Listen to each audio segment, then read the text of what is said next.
တရားနာတာနဲ့တရားနာထောင်တာကွဲပလား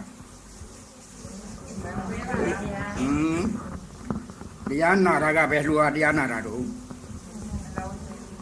တရားအထုတ်တာတရားနာတာပါဗျာတရားအထုတ်တာတရားနာတယ်တရားအထုတ်တာမဟုတ်ဘဲနဲ့ပြောဟောပြတာစုဆုံးမှနေတာကိုဒါတော့နားထောင်တာတဲ့မှန်ပါဗျာနော်မှန်ပါဗျာအဲ့တော့တရားနာတာနဲ့တရားနားထောင်တာကွဲပါစေယခုလာကြတာကတရားနားထောင်လာကြတာမှန်ပါဗျာခါတိုင်းညမှာ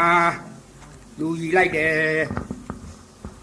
အစိတ်လောက်30လောက်ပဲရှိတယ်မှန်ပါဗျာနော်